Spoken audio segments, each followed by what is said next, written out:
Assalamualaikum warahmatullahi wabarakatuh. Anak-anakku sekalian yang Bapak cintai dan Bapak banggakan, yang mudah-mudahan selalu dalam lindungan Allah Subhanahu wa taala. Alhamdulillah, puji dan syukur mari kita panjatkan kepada Allah Subhanahu wa taala, di mana alhamdulillah sampai saat ini kita masih dapat diberikan kenikmatan sehat iman dan Islam. Salawat beserta salam mudah-mudahan tercurah limpah kepada baginda alam Habibana wa Nabiyyana Muhammad sallallahu alaihi wasallam, kepada keluarganya, kepada sahabatnya, kepada tabi'in-tabi'atnya, tabi'in dan sampailah kepada kita selaku umatnya. Mudah-mudahan senantiasa istiqamah di dalam menjalankan perintahnya. Amin ya Allah ya Rabbal alamin. Alhamdulillah, tidak terasa kita sudah menginjak pada bulan yang agung ini, yaitu bulan Zulhijjah. Anak-anakku yang berbahagia, perlu diketahui bahwasannya bulan Zulhijjah ini mempunyai arti dalam dua kalimat. Pertama, kalimat Zul yang artinya memiliki. Kedua, kalimat Hijjah yang artinya haji.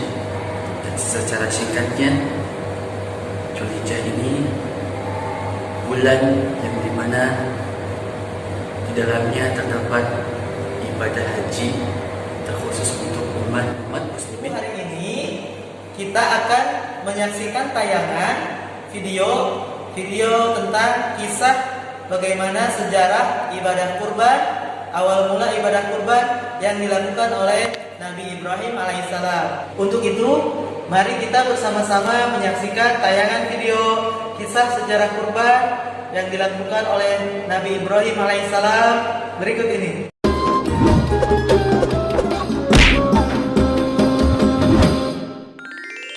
Kisah Nabi Ibrahim. Nabi Ibrahim lahir dan dibesarkan di Padang Aram, daerah Irak, dan termasuk dalam wilayah kerajaan Babilonia. Pada masa itu, bangsa Babilonia menyembah banyak dewa. Ayah Ibrahim bernama Azar, seorang pembuat patung berhala. Patung-patung itu juga dijual kepada penduduk sekitar untuk menjadi sembahan mereka. Allah memberi Ibrahim pikiran yang cerdas dan kritis, serta keberanian yang besar. Dia mengilhamkan pemahaman kepada Ibrahim bahwa menyembah patung-patung itu adalah kesesatan yang nyata. Ibrahim bertanya dalam hati, "Ayah, mengapa ayah menjadikan patung-patung itu sebagai Tuhan? Bukankah ayah yang membuatnya? Bukankah patung-patung itu tidak bisa mendengar doa-doa kita?" Dia berpikir keras, siapakah sebenarnya Tuhan yang pantas dipuja, dimintai pertolongan dan perlindungan? Allah membimbing Ibrahim untuk memahami Tuhan yang sebenarnya. Mula-mula, Allah memperlihatkan langit yang penuh bintang bercahaya di malam yang gelap. Ibrahim berkata, "Sungguh indah, inilah Tuhanku." Ketika pagi tiba, langit menjadi terang. Bintang-bintang itu pun menghilang. "Oh, bintangnya hilang. Aku tidak suka Tuhan yang menghilang. Itu bukan Tuhan." Pada malam yang lain, Ibrahim melihat bulan terbit sangat menawan. "Wah, sungguh indah. Ini dia Tuhanku." Ketika pagi tiba, bulan itu tenggelam. Ternyata yang ini juga tenggelam. Ini juga bukan Tuhan. Oh, manakah Tuhan yang sebenarnya? Kalau Dia tidak memberi petunjuk kepadaku, pasti aku juga sesat seperti kaumku. Di kesempatan lain, Ibrahim melihat matahari terbit. Sinarnya terang memukau. Ini dia Tuhanku, dia yang paling besar. Tetapi di senja hari, matahari akhirnya tenggelam. Taulah dia, matahari pun bukan Tuhan. Wahai kaumku, aku tidak mau menyembah Tuhan-Tuhanmu itu. Aku ingin mengabdikan diriku pada pencipta semua ini. Dia berusaha membuka pikiran kaumnya atas kesesatan mereka selama ini. Paman, patung-patung apa ini? Mengapa semua menyembahnya? Dari dulu leluhur kita menyembah Tuhan-Tuhan ini. Iya benar, bapak-bapak kita pun menyembah semua ini. Kalau begitu, kalian dan bapak-bapak kalian salah besar.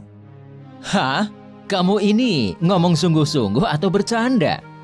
Sebenarnya, Tuhan kita adalah pencipta langit dan bumi. Dasar anak muda ngelantur. Ibrahim bersumpah dalam hati akan menghancurkan patung-patung berhala itu untuk membuktikan kesalahan mereka. Suatu hari, ada perayaan keagamaan kaum Ibrahim.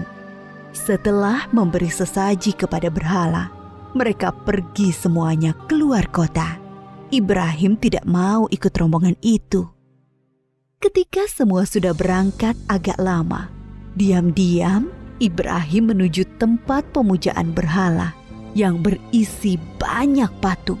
Dia melihat makanan sesaji untuk berhala-berhala itu masih utuh di hadapan tiap patung-patung itu. Mengapa kamu tidak makan? Mengapa kamu tidak menjawab? Ibrahim bertanya, lalu memukul patung dengan tangannya. Tentu saja, patung-patung itu tetap diam. Ibrahim mengambil kapak, lalu menghancurkan patung-patung itu. Dia hanya menyisakan sebuah patung yang paling besar dan mengalungkan kapaknya pada lehernya. Ketika kaumnya pulang dari luar kota, mereka melihat patung berhala mereka hancur. Sontak mereka berteriak, kaget, gempar seluruh kampung. Bergegas semua orang, terutama para pemuka kaum, menuju tempat pemujaan berhala. Siapa yang melakukan ini pada Tuhan-Tuhan kita? Kurang ajar! Kami dengar ada anak muda yang membenci Tuhan-Tuhan kita. Ibrahim namanya. Bawa ke sini anak itu. Maka Ibrahim digiring ke hadapan para pemuka kaumnya. Disaksikan halayak ramai. Apakah kamu yang menghancurkan Tuhan-Tuhan kita, Ibrahim? Yang menghancurkan patung-patung itu adalah patung yang besar ini. Bukankah dia membawa kapak? Tanya saja dia kalau bisa menjawab. Orang-orang yang mendengar jawaban Ibrahim pun tersadar. Merekalah yang keliru dengan menyembah patung-patung itu. Tapi kekafiran yang sudah mendarah daging membuat mereka memutar-balikan kebenaran. Tentu, di sini ada campur tangan setan. Kamu kan tahu, dia tidak bisa bicara, apalagi bergerak menghancurkan patung lain. Berarti kamulah yang melakukannya. Jadi, mengapa kalian menyembah patung yang tidak bisa berbuat apa-apa? Melindungi dirinya sendiri saja tidak bisa, apalagi melindungi kalian. Pemuka-pemuka kaum Ibrahim berunding untuk menghukumnya. Beberapa orang mengusulkan untuk membakar Ibrahim hidup-hidup. Maka penguasa waktu itu, Raja Namrud, memerintahkan untuk membuat bangunan tempat pembakaran Ibrahim di tengah lapang agar bisa disaksikan orang banyak. Ibrahim diikat lalu dilemparkan ke dalam api. Api menyala berkobar sangat panas. Allah berfirman, "Hai api, dinginlah dan menjadi keselamatan bagi Ibrahim." Maka ketika kobaran api yang dahsyat telah padam, keluarlah Ibrahim dengan segar bugar, tidak terbakar sedikit pun.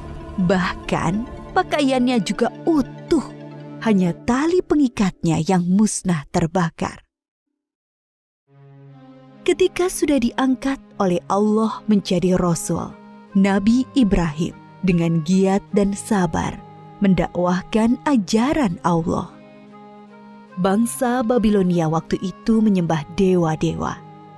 Raja mereka, Raja Namrud, dipercaya sebagai keturunan dewa. Namrud adalah seorang yang cerdas dan kuat kepemimpinannya. Semua itu membuat dia takabur dan berlaku kejam.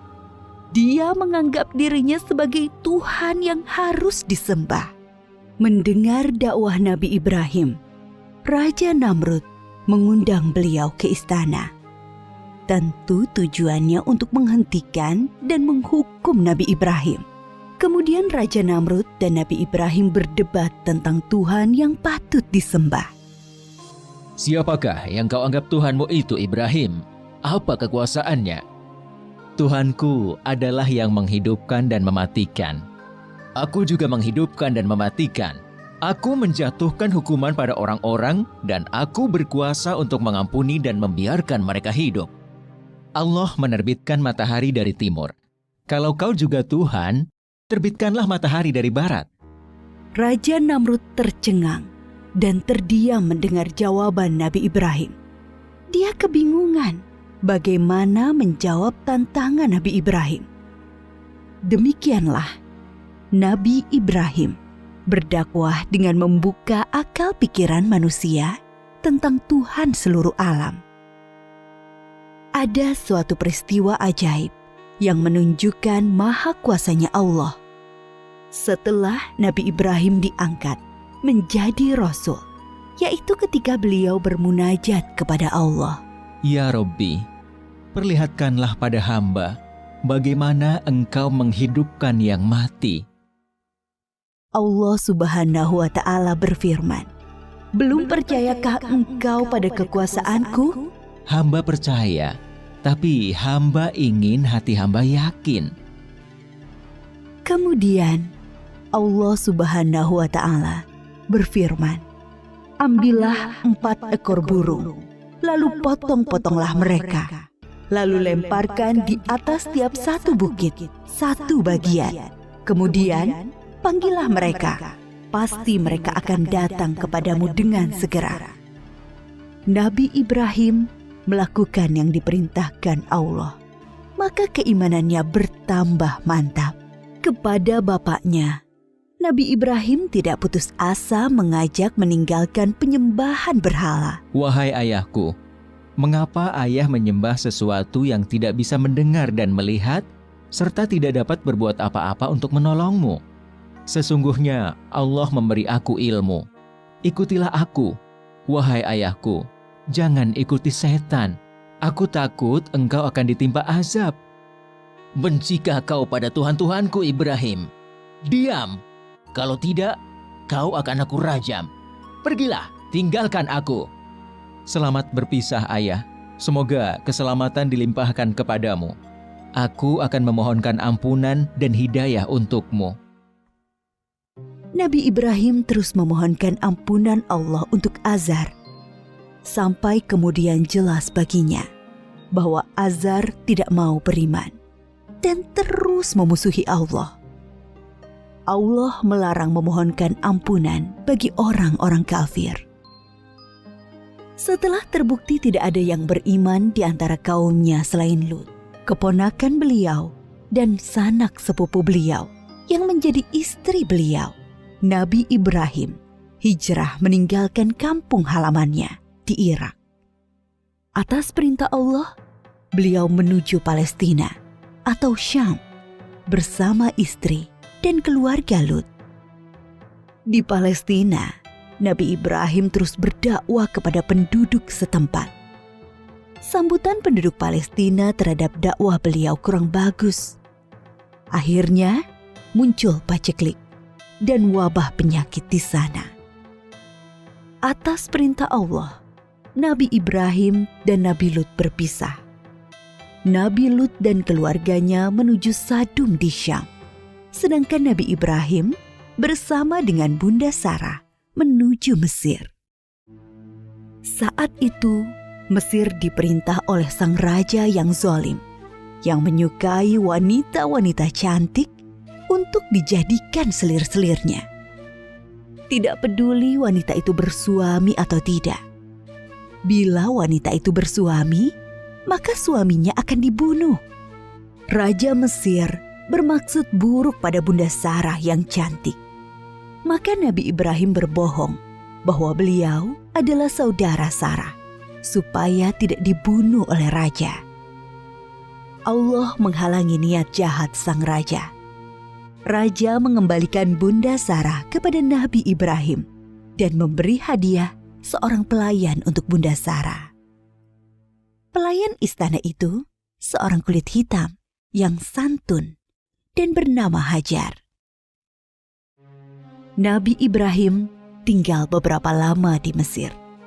Dimanapun, Nabi Ibrahim selalu mendakwahkan pengabdian kepada Allah Subhanahu wa Ta'ala.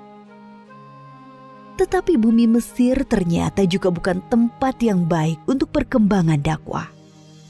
Maka Allah memerintahkan untuk hijrah kembali ke Palestina. Sekian puluh tahun berkeluarga, Nabi Ibrahim belum dikaruniai anak. Meskipun tak henti-henti beliau berdoa, memohon keturunan. Menyadari dirinya ternyata mandul dan semakin tua, Bunda Sarah meminta Nabi Ibrahim untuk menikahi Hajar, pelayan mereka yang solehah dan setia. Dari perkawinan Nabi Ibrahim dan Bunda Hajar, lahirlah Ismail. Kebahagiaan Nabi Ibrahim dan Ibunda Hajar ternyata membuat tidak nyaman pikiran Bunda Sarah.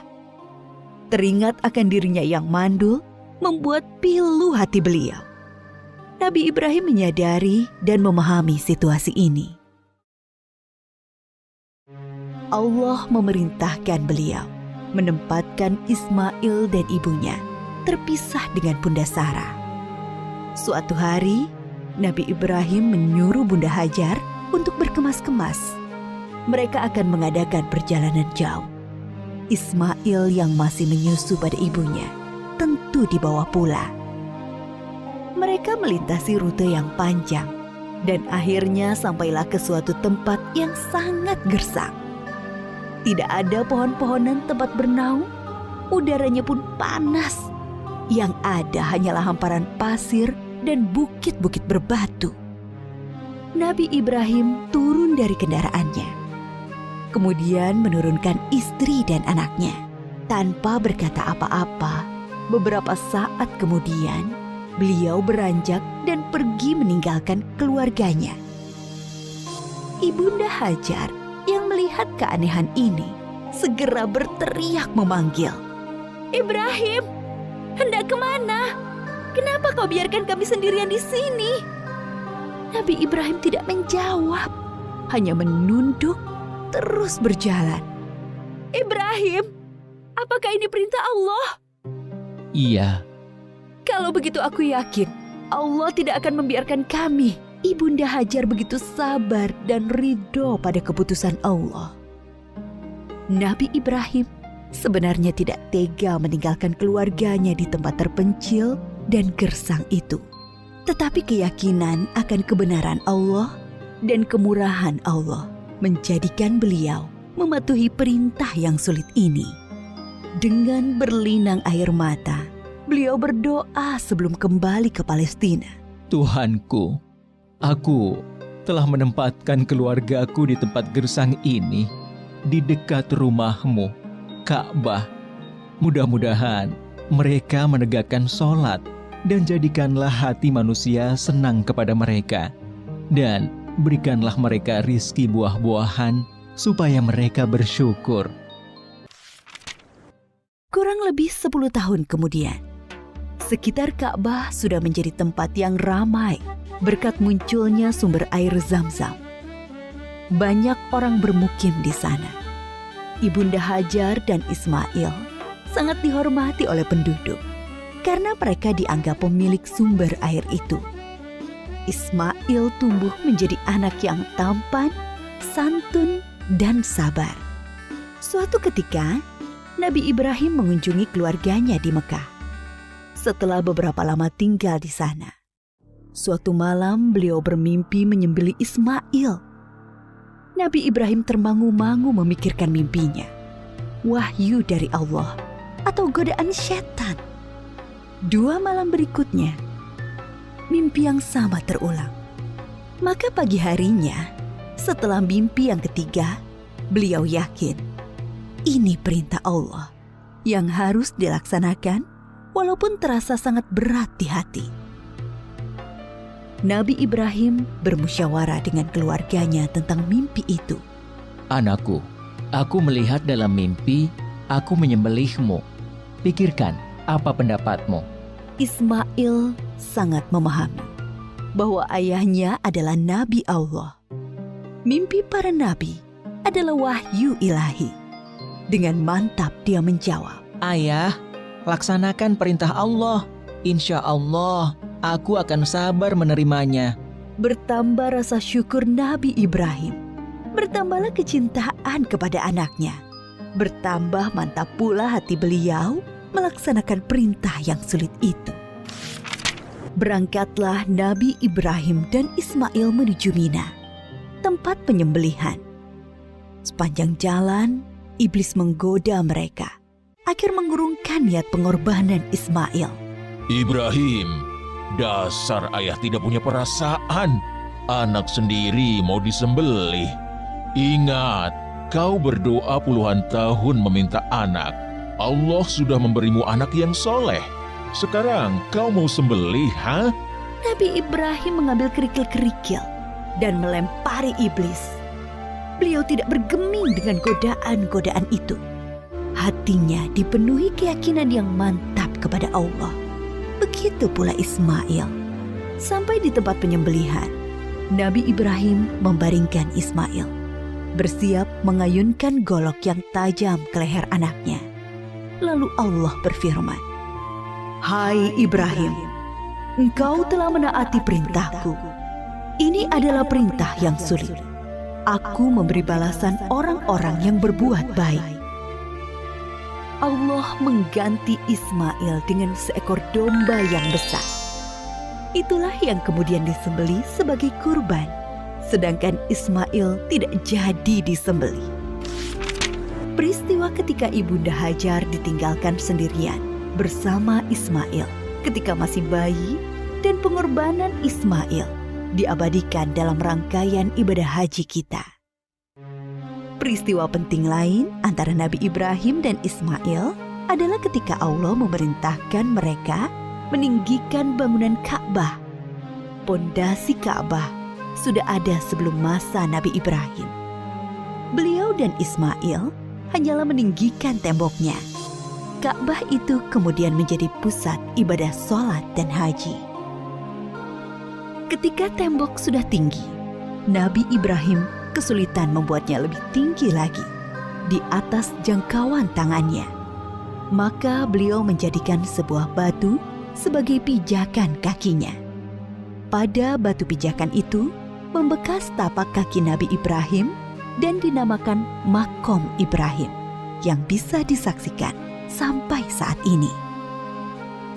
Ketika Ka'bah sudah jadi, Nabi Ibrahim berdoa untuk beliau dan Ismail dan anak keturunan mereka berdua. Antara lain, supaya diangkat Rasul dari keturunan mereka. Diangkatnya Muhammad SAW sebagai Rasulullah adalah jawaban atas doa Nabi Ibrahim. Nabi Muhammad SAW adalah keturunan Nabi Ismail. Suatu ketika, Nabi Ibrahim sedang berada di Palestina bersama Ibunda Sarah. Datanglah tamu asing, 3 orang laki-laki tampan yang tidak dikenal oleh Nabi Ibrahim. Nabi Ibrahim meminta Ibunda Sarah memasak sapi panggang untuk menjamu tamu-tamu itu. Nabi Ibrahim memang sangat menghormati tamu. Setelah hidangan siap, Nabi Ibrahim mempersilahkan tamu-tamunya makan. Tetapi para tamu itu sama sekali tidak menyentuh hidangan yang lezat itu. Timbul rasa takut dalam hati Nabi Ibrahim. Jangan takut, kami adalah malaikat utusan Allah. Kami tidak makan dan tidak minum. Kami membawa berita gembira. Allah akan mengaruniai kalian seorang anak yang sangat cerdas, yang mempunyai pengetahuan sangat dalam. Mendengar itu, Ibunda Sarah memekik kegirangan. Hah? Benarkah? Padahal aku seorang perempuan tua yang mandul. Adakah tugas kalian yang lain, wahai para malaikat?